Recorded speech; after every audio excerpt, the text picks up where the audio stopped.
O Senhor Deus expulsou do jardim do Éden para que ele cultivasse a terra de onde tinha sido tirado.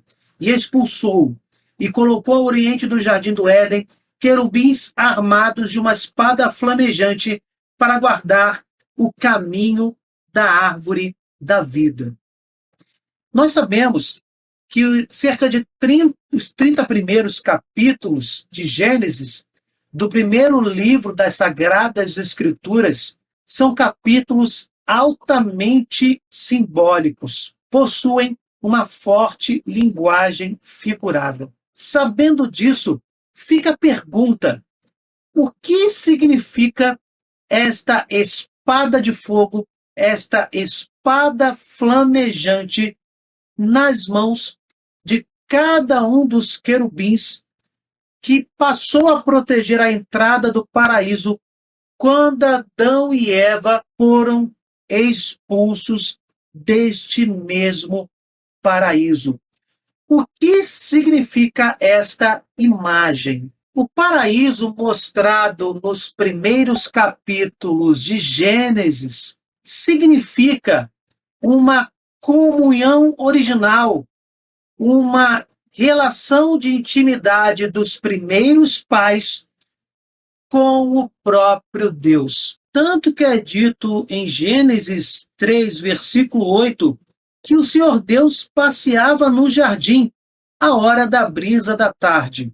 Ora, meus irmãos, Deus Filho, segunda pessoa da Santíssima Trindade, não havia se encarnado. Deus, neste momento, não tinha um corpo. Era um espírito eterno, onipotente, onisciente e onipresente.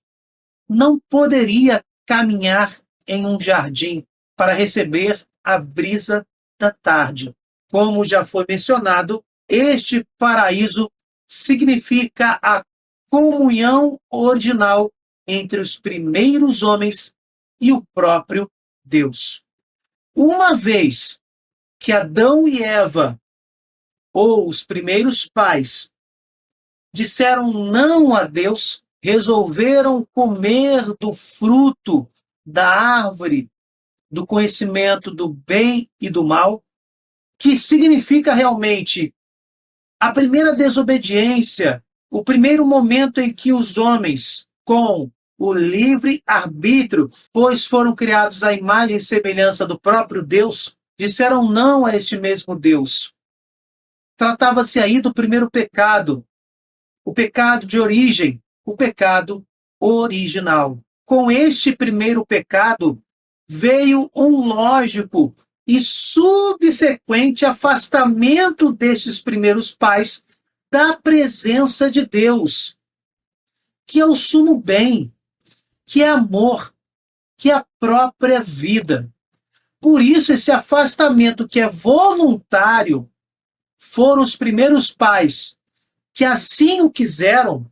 Este afastamento voluntário da vida por excelência é que provocou os chamados castigos. A mulher sentiria as dores do parto. Em outras palavras, os homens sentiriam dor. Os primeiros pais agora teriam que trabalhar para comer, coisa que não havia antes. E a morte era uma realidade. Eles voltariam para o pó. Não fica claro se os primeiros pais seriam imortais, mas vemos aqui que um dos castigos do paraíso é a corrupção, é a degradação dos corpos físicos.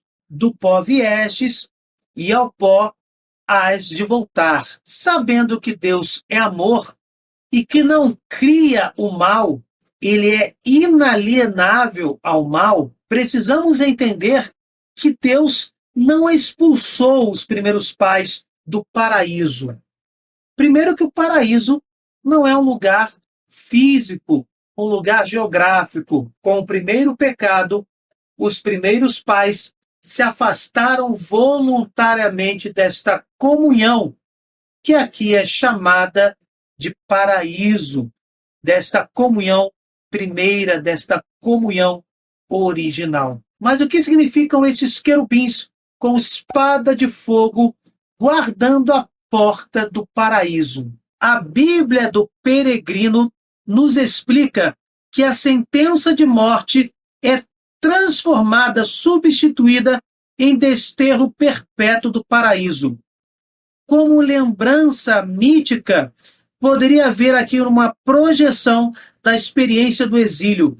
No trabalho árduo, o homem começa a voltar a seu lugar de origem, não mais como um simples dominador. Deus, na sua misericórdia, não elimina os primeiros pais. Até porque, se Deus é amor, se Deus é vida, Deus cria, Deus dá a vida, ele não a retira. Seria uma incoerência da própria natureza divina. Os primeiros pais são desterrados do paraíso. E esta imagem de querubins com espadas de fogo nada mais é do que uma lembrança mítica. A própria Bíblia do Peregrino cita Ezequiel 28, do 12 ao 19, e reforça aquilo que nós já falamos.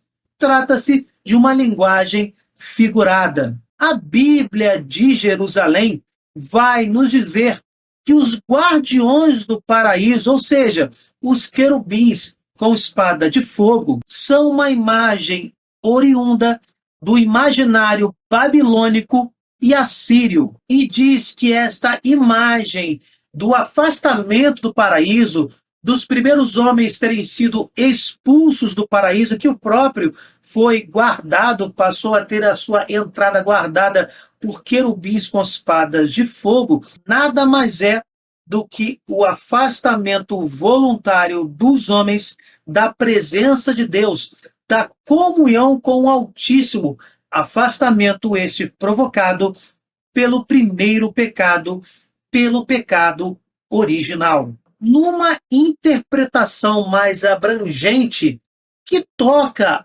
alguns ensinamentos trazidos por Jesus Cristo, vemos que a espada de fogo destes anjos pode significar o fogo purificador do Espírito Santo. Pode também nos lembrar o fogo do purgatório, indicando que para retornar para esta comunhão com Deus, para retornar a este paraíso, é preciso passar pelo fogo. E que esta passagem começa a partir do nosso arrependimento, da nossa conversão, da nossa mudança de vida, até o pós-morte, se formos para o purgatório. Por isso, Jesus vai nos dizer que precisamos, para segui-lo, renunciarmos às nossas vidas, tomarmos as nossas cruzes. Como está em Eclesiastes, capítulo 7, primeira parte do versículo 8. Mais vale o fim de uma coisa que seu começo. Assim como está na parábola do filho pródigo, que ao se arrepender, não foi teletransportado automaticamente para a casa do pai. Ele precisou fazer o caminho de volta. Ele precisou passar pelo fogo, pelas dificuldades do retorno, por momentos de sofrimento, para chegar assim ao novo paraíso, a comunhão sobrenatural com a Santíssima Trindade, para que, como está no Eclesiastes, o fim valha mais do que o seu começo. Quando renunciamos às nossas vidas e tomamos as nossas cruzes para seguirmos Jesus, nós declaramos um não convicto às nossas paixões, a todas as seduções da carne, do maligno e do mundo que nos afastam deste novo paraíso. Em outras palavras, é preciso morrer na carne para alcançar a vida ressuscitada, para alcançar esta carne glorificada. Em simples e singelas palavras, para alcançar a salvação, precisamos passar pelo fogo, para desbloquear a entrada agora de um novo paraíso. Não mais o paraíso da comunhão original dos primeiros pais, com seus dons préternaturais, mas desbloquear a entrada do novo paraíso, de uma comunhão mais profunda com Deus, com os dons sobrenaturais do corpo ressuscitado e, obviamente, com esta união mais perfeita entre aqueles que alcançam a coroa da glória e o próprio Altíssimo. A comunhão original dos primeiros pais, ou o antigo paraíso, dá lugar a esta comunhão sobrenatural mais perfeita, conquistada por Jesus Cristo, nosso Senhor, que nada mais é do que esta comunhão sobrenatural, que significa figuradamente a entrada para este novo paraíso. Vale lembrar que aqueles que morrem na graça de Deus, mas ainda possuem desordens espirituais, pecados veniais, vai passar pelo fogo do purgatório, o que confirma o mesmo raciocínio de que para voltar para o paraíso, no caso, para o novo paraíso, precisamos passar pelo fogo. Inclusive, uma das passagens bíblicas que fundamenta o purgatório, 1 Coríntios 3, do 9 ao 15, fala desta simbologia do fogo. Nós somos operários com Deus, vós o campo de Deus, o edifício de Deus. Segundo a graça que Deus me deu, como sábio arquiteto, lancei o fundamento, mas outro edifica sobre ele. Quanto ao fundamento, ninguém pode pôr outro diverso daquele que já foi posto, Jesus Cristo. Agora, se alguém edifica sobre este fundamento com ouro, ou com prata, ou com pedras preciosas, com madeira, ou com feno, ou com palha, a obra de cada um aparecerá. O dia do julgamento irá demonstrá-lo. Será descoberto pelo fogo. O fogo provará o que vale o trabalho de cada um. A partir do versículo 11, nós vemos que se trata da caminhada após a conversão da pessoa. Por isso ele diz, o fundamento já foi posto, é Jesus Cristo. A pessoa já disse sim a Jesus. Agora precisa fazer o caminho de volta. E, obviamente, como as pessoas são diferentes, as obras são diferentes. Cada pessoa se esforça com uma intensidade e com os dons que recebeu do próprio Deus. Ou seja, o fundamento com ouro, ou com prata, ou com pedras preciosas, com madeira e etc. O versículo 13 diz, a obra de cada um aparecerá, o dia do julgamento irá demonstrá-lo, será descoberto pelo fogo, o fogo provará o que vale o trabalho de cada um.